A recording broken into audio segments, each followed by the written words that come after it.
નમસ્કાર વિદ્યાર્થી મિત્રો, આજે આપણે અગાઉનો ટોપિક ફેરાડેના વિદ્યુત વિભાજનના નિયમો.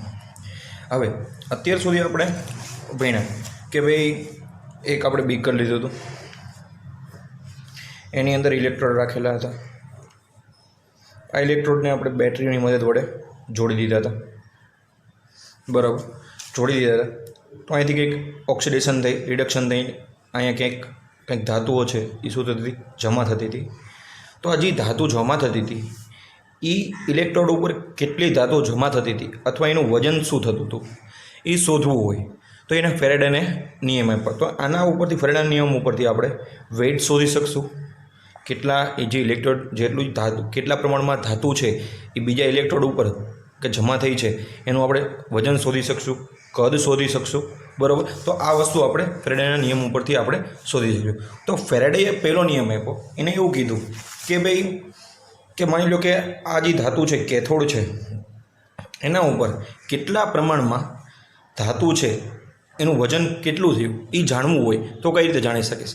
તો ભાઈ આપણે એ જાણવું હોય તો વિદ્યુત ભારનો જેટલો જથ્થો કે અહીંથી જેટલો આપણે પ્રવાહ પસાર કર્યો છે કે વિદ્યુત ભાર જે પસાર કર્યો છે ક્યુ, એ જેટલા પ્રમાણમાં હશે એટલું જ શું હશે એ ઇલેક્ટ્રોડ ઉપર જમા થયેલો ધાતુઓનો શું હશે, જથ્થો હશે.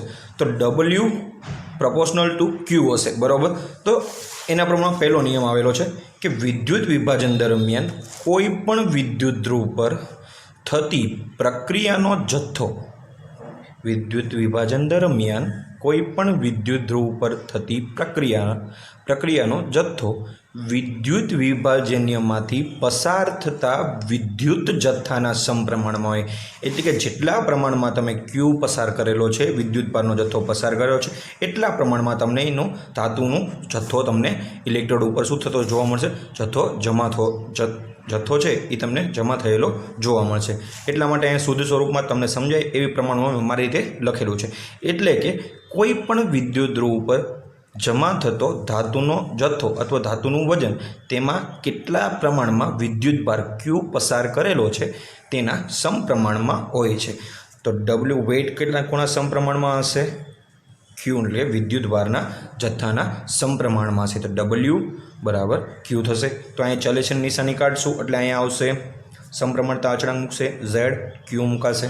બરાબર, તો હવે અહીંયા જાણી લેવી. તો ઝેડ ક્યુ એટલે વિદ્યુત ભાર. હવે વિદ્યુત ભાર છે એ કઈ રીતે આપણે જાણી શકીશું કેટલો પસાર કરે? તો વિદ્યુત ભાર છે તો અહીંયા પ્રવાહ છે એ શું હશે, આઈ હશે. બરાબર, તો પ્રવાહ જેટલો હશે એટલા એ કેટલા પ્રવાહ છે તો એનો સમયગાળો પણ હશે. તો ક્યુ બરાબર શું થશે, આઈટી થશે, આઈ ગુણ્યા ટી થશે. તો ક્યુ બરાબર આઈટી, તો સૂત્ર શું થઈ જશે, ડબલ્યુ બરાબર ઝેડ ક્યુ હતું, ક્યુની જગ્યાએ શું મૂક્યું હતું, આઈ ટી. બરાબર, તો હવે અહીં ધ્યાન રાખો, ઝેડ આપણે શોધવો હોય તો કઈ રીતે શોધી શકશું? તો પહેલાં તો આપણે આટલું સૂત્ર યાદ રાખીશું, ડબલ્યુ બરાબર ઝેડ ક્યુ. હવે ઝેડ શોધવો છે, બરાબર, તો ડબલ્યુના છેદમાં ક્યુ આવી જશે. બરાબર, તો અહીંયા ધ્યાન રાખવી આપણે કઈ રીતે આપણે શોધીશું. તો એની પહેલાં થોડીક આપણે ટર્મ જોઈ લઈશું કે 1 મોલ ઇલેક્ટ્રોન એટલે કેટલો ચાર્જ થાય? તો આપણને ખબર છે 1 મોલ ઇલેક્ટ્રોન એટલે 1.6 ગુણ્યા 10⁻90 કુલમ ચાર્જ કહેવાય. 1 મોલ ઇલેક્ટ્રોનનો ચાર્જ કેટલો છે, આટલો છે. તો 1 મોલ જે ઇલેક્ટ્રોન છે એની અંદર કેટલા પ્રમાણમાં ઇલેક્ટ્રોનની સંખ્યા લેશે? તો આટલી હશે, 6.023 ગુણ્યા 10⁻23 ઇલેક્ટ્રોન રહેલા હશે. તો હું હવે આ જે છે તો એમાં આટલા ઇલેક્ટ્રોનમાં કેટલો ચાર્જ હશે એ આપણે જોવું હોય તો કઈ રીતે જોઈ શકશું? તો 1 મોલ ઇલેક્ટ્રોને 1.6 10⁻19 ચાર્જ છે. તો આટલા ઇલેક્ટ્રોનમાં કેટલા કુલમ ચાર્જ રહેલો હશે? બરાબર, 1 મોલ ઇલેક્ટ્રોનમાં આટલા કુલમ ચાર્જ છે. તો આટલા ઇલેક્ટ્રોનમાં 6.022 ગુણ્યા 10⁻23 કેટલા કુલમ ચાર્જ રહેલો હશે?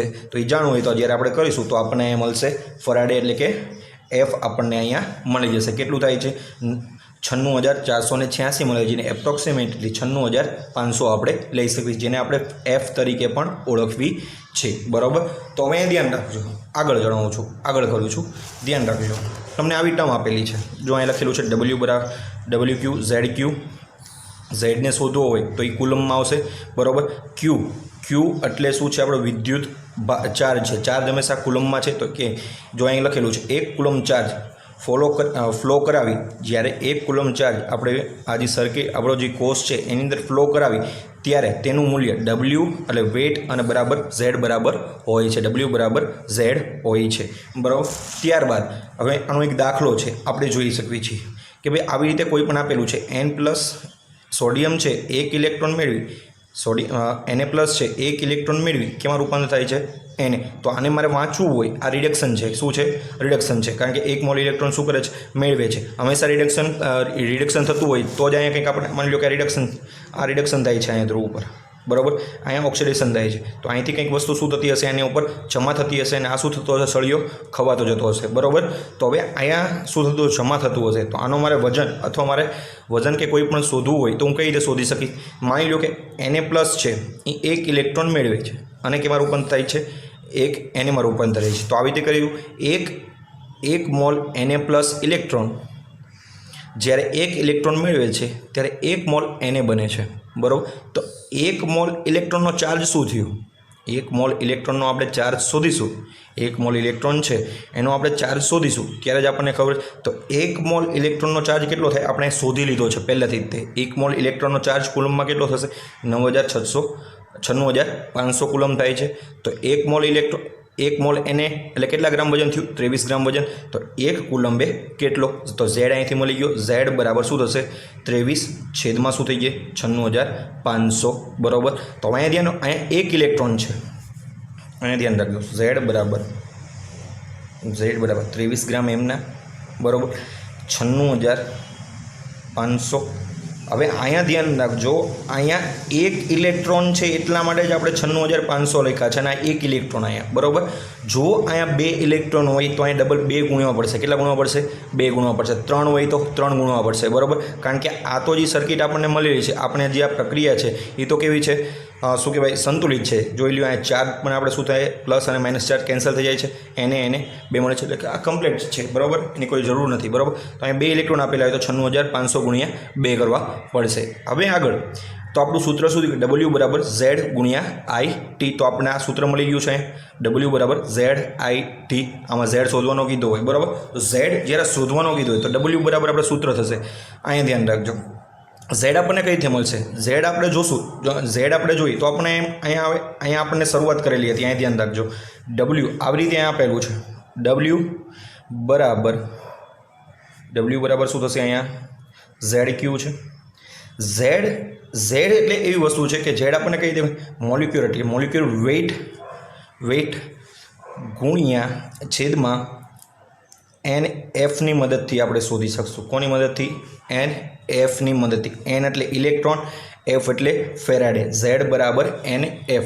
Z બરાબર એમના છેદમાં NF, બરાબર. તો અહીંયા ધ્યાન રાખજો, આપણે મૂકી N એટલે ઇલેક્ટ્રોનની સંખ્યા. તો W બરાબર સૂત્ર શું થશે Zનું? તો ભાઈ W બરાબર મોલિક્યુલર વેઇટ છેદમાં NF ગુણ્યા IT ના IT, N ઇલેક્ટ્રોનની સંખ્યા અને આ F 96,500. તો અહીંયા મૂકી દીધું છે. હવે અહીંયા આગળ ધ્યાન રાખો. M મોલિક્યુલર વેઇટ એટલે મોલર માસ છેદમાં જે આ N અને F છે, N ગુણ્યા 96,500 અથવા F લખી શકો, બરાબર. 96,500ની જગ્યાએ. તો આ જે છે એ રાસાયણિક તુલ્યભાર કહેવાય. શું કહેવાય? આને આપણે શું કરી શકીએ? રાસાયણિક તુલ્યભાર કહી શકીએ. શું કરી શકીએ? રાસાયણિક તુલ્યભાર અથવા ઇક્લિબેરિયમ મોલિક્યુલર વેઇટ કહી શકીએ. શું કહી શકીએ? ઇક્લિબેરિયમ મોલિક્યુલર વેઇટ, EM પણ લખી શકાય છે. તો અહીંયા ધ્યાન રાખો, મેં સૂત્ર ફરી વખત લખી નાખ્યું છે. EM અહીંયા ધ્યાન રાખજો. M અને N છે.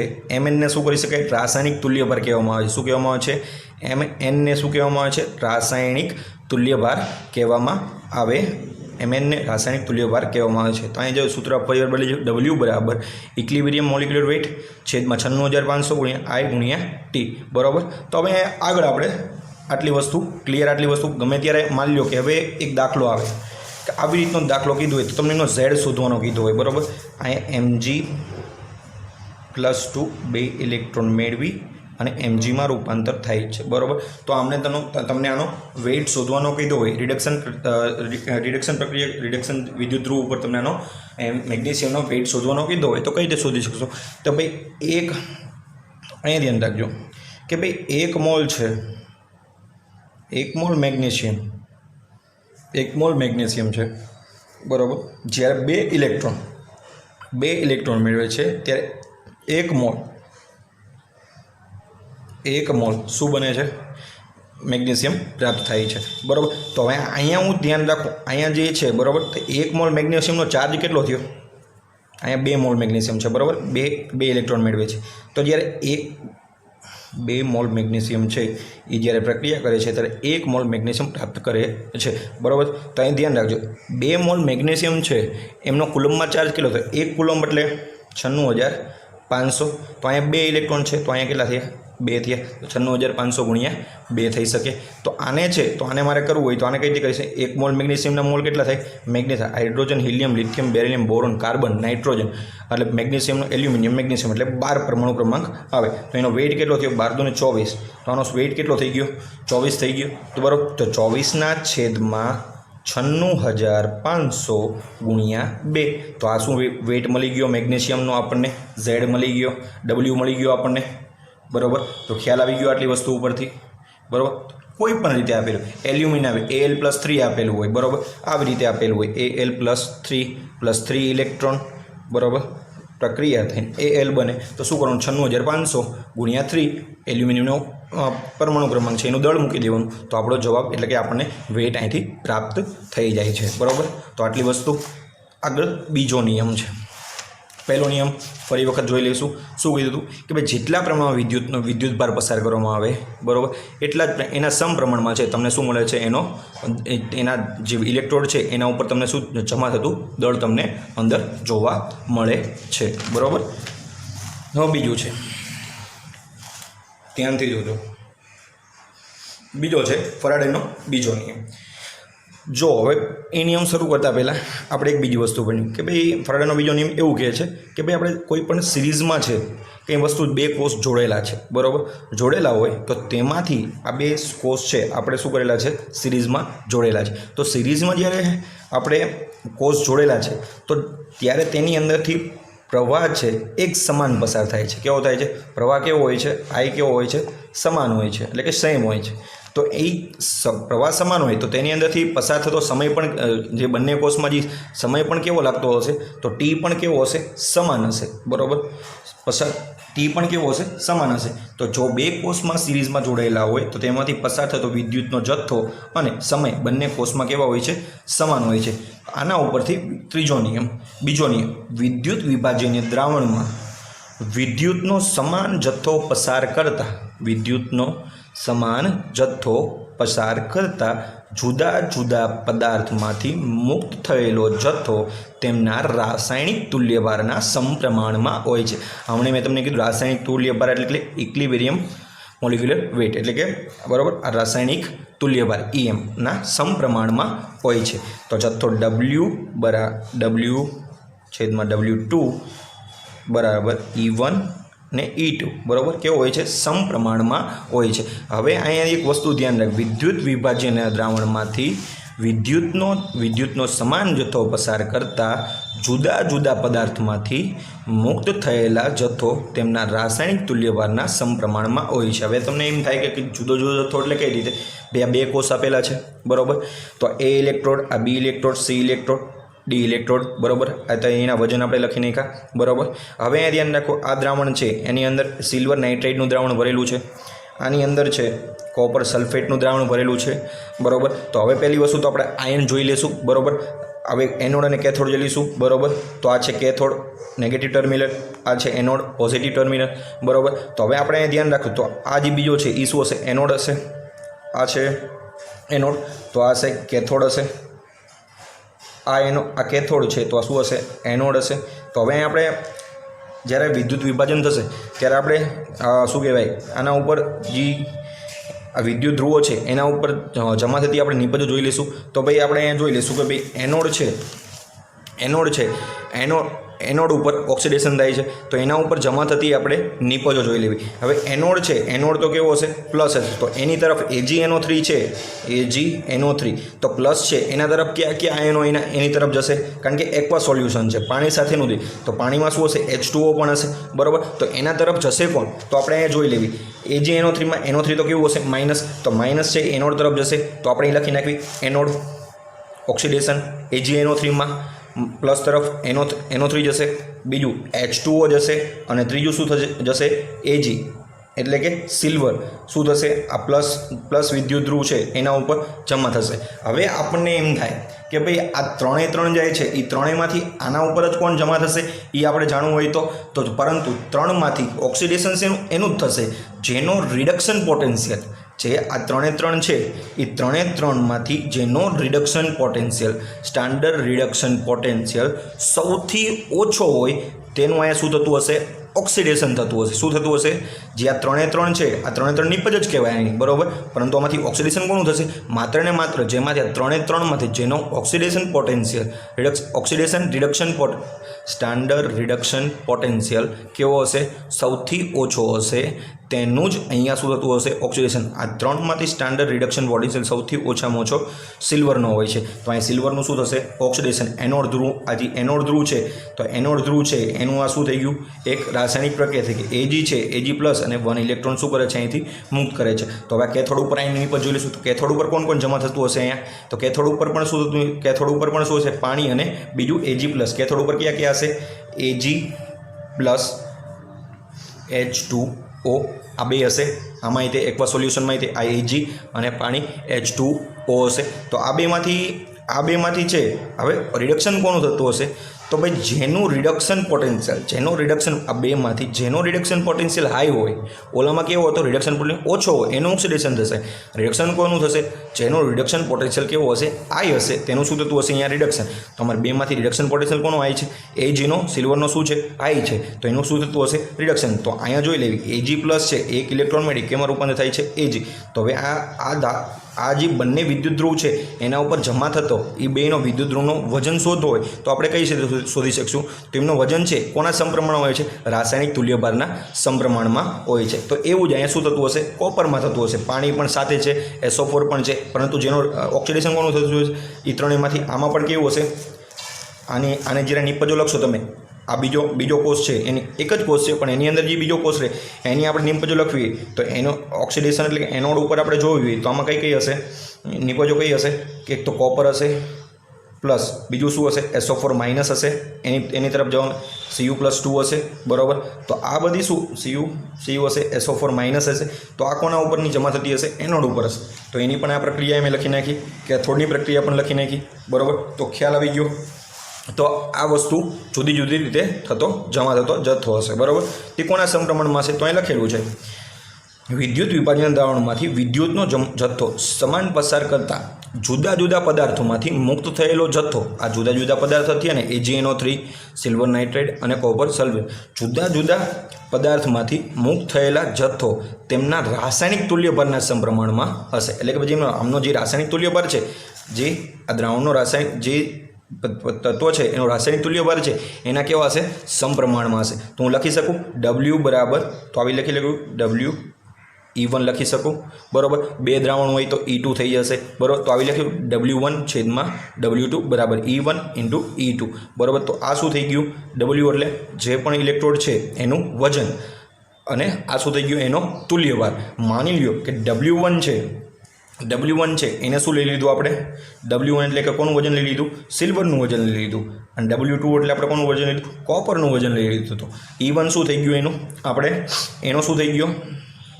એનો શું થઈ ગયો આ તુલ્યભાર થઈ ગયો એટલે કોનો તુલ્યભાર સિલ્વરનો તુલ્યભાર થઈ ગયો અને આ જે E2 છે એ કોનો તુલ્યભાર થઈ ગયો કોપરનો તુલ્યભાર થઈ ગયો. કમ્પ્લીટ આટલી વસ્તુ. હવે આગળ અહીંયા ધ્યાન રાખો W જ્યારે વેઇટ શોધવું હોય તો વેઇટનું સૂત્ર આપણી પાસે આપણે અહીંયા જોયું હતું કેમ ગયું વેઇટ બરાબર મોલિક્યુલર વેઇટ આ સૂત્ર આપણે જોયું હતું તો એ જ સૂત્ર આપણે અહીંયા ફરી વખત મૂકીશું બરાબર. જો આપણે આ છેલ્લે અહીંયા સૂત્ર લાવ્યા હતા આપણે આ રહ્યું સૂત્ર લાવ્યા હતા આપણે બરાબર. તો એ સૂત્ર આપણે મૂકીશું અહીંયા જોઈ લ્યો આપણે સૂત્ર લઈશું ઇક્વિલિબ્રિયમ વેઇટ IT 96,500. તો એવી જ રીતે કોપરનું હવે 2 ને 1 વડે ભાગશું ત્યારે 96,500 IT અને IIT ઉડી જશે. તો વધ્યું શું WAG WCU E1 EAG અને ECU આ સૂત્ર આપણે અહીંયા શું કરી નાખ્યું સાબિત થઈ ગયું છે ખ્યાલ આવી ગયો આટલી વસ્તુ તો આના ઉપરના દાખલા હશે નોર્મલી દાખલા કશું જ નહીં કાં તો તમારે શું કરવાનું ચાર્જ ગોતવાનો હશે કુલમનો ચાર્જ શોધવા માટે કશું જ નથી કરવાનું મેં તમને હમણાં જ શીખવાડ્યું બરાબર આવી તમને વેટ બરાબર શું કીધું ZQ છે આપેલું છે બરાબર Z શોધવું હોય તો ઝેડમાં તમને મેં કીધું હતું હમણાં કે ભાઈ Z શોધવું હોય તો આવી રીતે શોધી નાખો મોલિક્યુલર વેટ એના છેદમાં આપણે શું લખી શકશું n લખી શકશું બરાબર તો આના ઉપરથી આપણને શું મળી જશે તમને Z મળી જશે Z મળી જો તમને નહીં ખબર પડે Z છે બરાબર આ Z છે તમને અહીંથી મળી જશે ઝેડના છેદમાં Z છે કેમ કે અહીંયા n ના છેદમાં Fની રીતે તમને શું મળી જશે આ તમારો ઝેડની એ રીતના દાખલા તમારા અહીંયા પૂરા થઈ જશે દાખલા કાલે તમને શીખવીશ તો આ બે વખતના બે નિયમ છે ખાસ ધ્યાન રાખજો બરાબર આના ઉપરના દાખલા તમને શીખવીશ કઈ રીતના દાખલા આવશે કશું જ નહીં હોય દાખલા આવી રીતના જશે કે કોઈ પણ રિડક્શન કરતા આપેલો હશે રિડક્શન પ્રક્રિયા આપેલી હશે ત્યાં તમને જથ્થો જમા કરતો તમને આય આપેલો હશે અથવા સમય આપેલો છે અથવા વિદ્યુત ભાર આપેલો છે તો તમારે W શોધવાનો હશે અથવા Z શોધવાનો હશે તો કશું જ નથી કરવાનું એક મોલ ઇલેક્ટ્રોન છે આ જે આપેલા અહીંયા જેટલા આપેલા હોય છે એને પહેલાં કેમાં કુલમમાં ફેરવી નાખવાના કુલમમાં ફેરવી નાખો બરાબર કુલમમાં કઈ રીતે ફેરવશો એક મોલ ઇલેક્ટ્રોન છે બરાબર તો 96 અહીંયા જેટલા ઇલેક્ટ્રોન આપેલા એક મોલ એટલે 96500 ઇલેક્ટ્રોન થાય બરાબર 96500 કુલમ અહીંયા જેટલા ઇલેક્ટ્રોન આપેલા અહીંયા 2 આનું દળ લઈ લેવાનું જે આપેલું છે સામે જેટલું આવતું છે 23 દળ છે તો 23 દળ લેવું તો આટલી વસ્તુ આપણને ખબર છે તો આપણે સૂત્રમાં શોધવાનું વેઇટ શોધવાનું તો તમને વજન શોધવાનું કીધું તો W બરાબર શું થઈ જશે સોરી અને Z બરાબર શું થઈ જશે તમારો ગ્રામ વજન આટલું આવી ગયું 23 અને અહીંયા તમારો શું આવી જશે Z અહીંયા તમારો આવી જશે Q વિદ્યુત પર કે I ગુણ્યા T એટલે 96500 છેદમાં અહીંયા શું થઈ જશે તમારો NF જે કોઈ પણ એક ઇલેક્ટ્રોન આપેલો તો 1 2 ઇલેક્ટ્રોન આપેલા હોય તો 2 તો અહીંયા તમારો શું થઈ જશે Z અહીંયા તમને મળી જશે ખ્યાલ આવી ગયો આટલી વસ્તુમાં બસ આગળ છે આગળના ટોપિકમાં આપણે આગળ જોઈશું